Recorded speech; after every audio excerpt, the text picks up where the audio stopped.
Hey guys, this is Peter from TC Electronic, and I'm in beautiful Copenhagen, visiting Mr. Dave Weiner. How are you, Dave? Excellent. Thank you for having us. Excellent. Thank you for having me. So you guys are playing a gig tonight with Yep. Steve, an evening with Steve Vai, I believe. That's right. Yeah. Yeah. Looking forward to hearing it. Me too. Every night's an adventure. So you've been touring with Steve for how long? 13 years. 13 years. Been a while. Yep. Sounds like an incredible journey.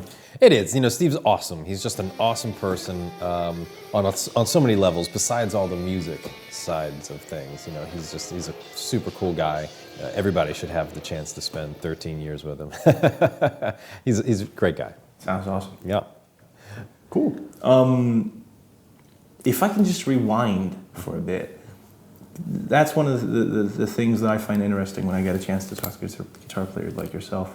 Who are your inspirations when you as you said, you've been touring with Steve for 13 years, but so I look up to Steve. Who did you look up to before you started touring with Steve? Like, well, I mean, in the mid to late '80s, it was hard to ignore Van Halen, and then all the other stuff, the hair metal, and all this stuff. So I was into, that's how I got to know Steve Vai as a guitar player on the David Lee Roth stuff, and it was cool. You know, there was some good music that came out of the late '80s. There actually was some good music. I agree. No, that sounds arrogant or snobbish or whatever, but it wasn't totally my thing. But there was some actually great players. To name one, besides Steve, Joe, Van Halen, all these other guys, there were actually quite a few guys. But Vito Bratta from White Lion. Okay, now everybody's looking at me like, what?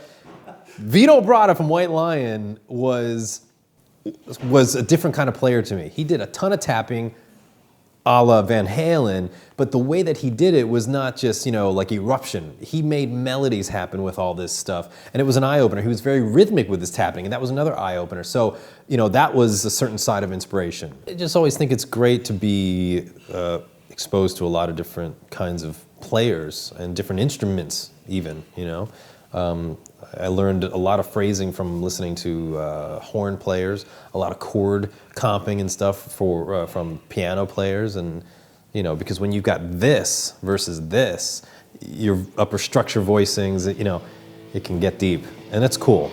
That's really cool. I like it.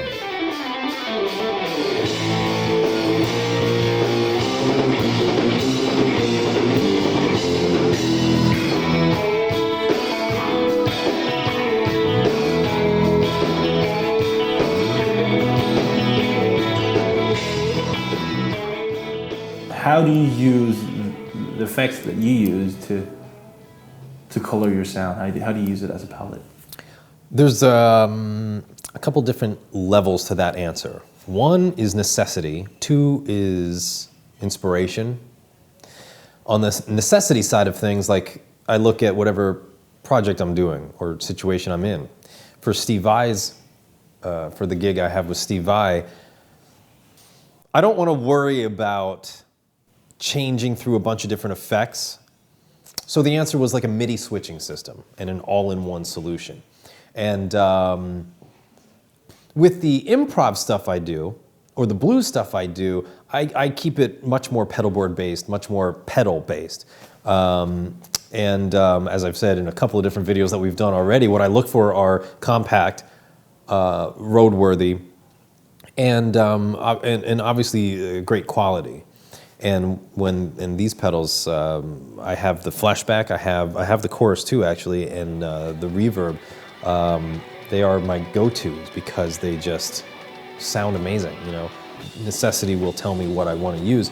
The inspiration side of things, though, that can come from anywhere. And the effects, I've always said that effects. When I get a new effect unit, I'll sit there for hours and hours and just go with the little wheel, go through every little preset, just to hear what it can do before I start diving in and making my own stuff. But the nerd side of me likes to go through and know that, so that I can continue that inspiration. And song ideas come from anywhere. Why not from a pedal or a rack unit or something like that?